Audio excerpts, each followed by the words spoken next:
Hey everybody, Nikki here with the Inside Story. We've got a new 6-chapter series coming at you. But before, my hair is green. So, this is not a filter, I promise. And I'm getting used to it. So, if you know me, I've been pretty much every color under the sky.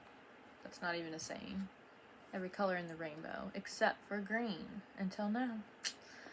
Alright guys, so our next book I'm really excited to read. It is one of the October spooky reads that was in our spooky October video. If you watched that, I did talk about it a little bit. Kelly has read this book already and she loved it. And for some reason I just kept putting it off. So I decided to choose it for my October read because I like to read spooky books during October. So we are doing Anna Dressed in Blood. This is by Kendare Blake. She's the one that wrote the 3 Dark Crown series, which is an amazing series as well. And I believe I have it somewhere around here. I have both, the exclusive copy and the regular copy of that book. And it's signed, even better. Alright guys, so this is Anna Dressed in Blood by Kendare Blake, and today we're reading chapter 1.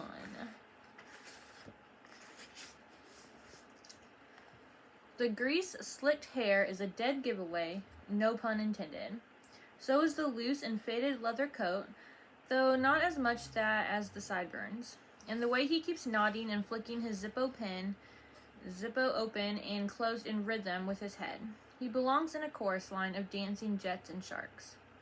Then again, I have an eye for these things. I know what to look for because I've seen just about every variety of spook and specter you can imagine. The hitchhiker haunts a stretch of winding North Carolina road, bordered by unpainted split-rail fences and a whole lot of nothing. Unsuspecting drivers probably pick him up out of boredom, thinking he's just some college kid who reads too much Kuruk. My gal, she's waiting for me, he says now in an excited voice, like he's going to see her the minute we crest the next hill. He taps the lighter hard on the dash, twice, and I glance over to make sure he hasn't left a ding in the panel. This isn't my car, and I've suffered through 8 weeks of lawn work for Mr. Dean, the retired Army colonel who lives down the block, just so I could borrow him. For a 70-year-old man, he's got the straightest back I've ever seen. If I had more time, I could have spent a summer listening to interesting stories about Vietnam. Instead, I cleared shrubs and tilled an 8x10 plot for new rose bushes while he watched me with a surly eye, making sure his baby would be safe with his 17-year-old kid in an old Rolling Stones t-shirt and his mother's gardening gloves. To tell you the truth, knowing what I was going to use the car for, I felt a little guilty. It's a dusk blue 1969 Camaro Rally Sport, mint condition. It drives smooth as silk and growls around curves. I can't believe he let me take it, yard work or no. But thank God he did, because without it, I would have been sunk. It was something the hitchhiker would go for, something worth the trouble of crawling out of the ground. She must be pretty nice, I say without much interest. Yeah, man, yeah, he says, and for the 100th time since I picked him up 5 miles ago, I wonder how anyone could possibly not know that he's dead. He sounds like a James Dean movie, and then there's the smell. Not quite rotten, but definitely mossy, hanging around him like a fog. How has anyone mistaken him for the living? How has anyone kept him in the car for 10 miles, for the 10 miles it takes to get to the Lowens Bridge, where he inevitably grabs the wheel and takes both car and driver into the river? Most likely they were creeped out by his clothes and his voice, and by the smell of bones, that smell they seem to know even though they've probably never smelled it. But by then it's always too late. They've made the decision to pick up a hitchhiker, and they weren't about to let themselves be scared into going back on it. They rationalized their fears away. People shouldn't do that. In the passenger seat, the hitchhiker is still talking in this faraway voice about his girl back home. Somebody named Lisa, and how she's got the shiniest blonde hair and the prettiest red smile, and how they're going to run off and get married as soon as he gets back hitching from Florida. He was working part of a summer down there for his uncle at a car dealership, the best opportunity to save up for their wedding, even if it did mean they wouldn't see each other for months. It must have been hard being away from home so long, I say, and there's actually a little bit of pity in my voice, but I'm sure she'll be glad to see you. Yeah, man, that's what I'm talking about. I've got everything we need right in my jacket pocket. We'll get married and move out to the coast, and I've got a pal out there, Robbie. We can stay with him until I get a job working on cars. Sure, I say. The hitchhiker has this sadly optimistic look on his face, lit up by the moon and the glowing dash lights. He never saw Robbie, of course. He never saw his girl Lisa either, because 2 miles up the road in the summer of 1970, he got into a car, probably a lot like this one, and he told whoever was driving that he had a way to start an entire life in his coat pocket. The locals say that they beat him up pretty good by the bridge and then dragged him back into the trees, where they stabbed him a couple of times and then cut his throat. They pushed his body down an embankment and onto one of the tributary streams, and that's where a farmer found it. Nearly 6 months later, wound around with vines, the jaw hanging open in surprise, like he still couldn't believe that he was stuck there. And now he doesn't know that he's stuck here. None of them ever seem to know. And right now the hitchhiker is whistling and bobbing along to non-existent music. He probably still hears whatever they were playing the night they killed him. He's perfectly pleasant, a nice guy to ride with, but when we get to that bridge, he'll be as angry and ugly as anyone you've ever seen. It's reported that his ghost, dubbed unoriginally as the County 12 hiker, has killed at least a dozen people and injured another 8. But I can't really blame him. He never made it home to see his girl, and now he doesn't want anyone else to get home either. We pass mile marker 23, and the bridge is less than 2 minutes away. I've driven this road almost every night since we moved here in the hopes that I would catch his thumb in my headlights, but I had no luck. Not until I got behind the wheel of this rally sport. Before this, it was just half a summer of the same damn road, the same damn blade tucked under my leg. I hate it when it's like that, like some kind of horribly extended fishing trip. But I don't give up on them. They always come around in the end. I let my foot ease up on the gas. Is something wrong, friend? He asks me. I shake my head, only that this isn't my car, and I don't have the cash to fix it if you decide to try to take me off the bridge. The hitchhiker laughs, just a little too loudly to be normal.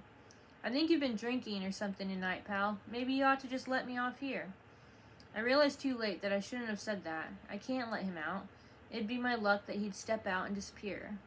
I'm going to have to kill him while the car is moving, or I'll have to do this all over again, and I doubt that Mr. Dean is willing to let the car go for too many more nights. Besides, I'm moving to Thunder Bay in 3 days. There's also the thought that I'm doing this to this poor bastard all over again, but that thought is fleeting. He's already dead. I try to keep the speedometer over 50, too fast for him to really consider jumping out, but with ghosts you can never be sure. I'll have to work fast. It's when I reach down to take my blade out from under the leg of my jeans that I see the silhouette of the bridge in the moonlight. Right on cue, the hitchhiker grabs the wheel and yanks it to the left. I try to jerk it back right and slam my foot on the brake. I hear the sound of angry rubber on asphalt, and out of the corner of my eye, I can see that the hitchhiker's face is gone. No more Easy Joe, no slicked hair or eager smile. He's just a mask of rotten skin and bare black holes, with teeth like dull stones. It looks like he's grinning, but it might just be the effect of his lips peeling off. Even as the car is fishtailing and trying to stop, I don't have any flashes of my life before my eyes. What would that even be like? A highlight reel of murdered ghosts? Instead, I see a series of quick ordered images of my dead body. One with the steering wheel through my chest, another with my head gone as the rest of me hangs out the missing window. A tree comes up out of nowhere, aimed right for my driver's side door. I don't have time to swear, just to jerk the wheel and hit the gas, and the tree is behind me. What I don't want to do is make it to the bridge.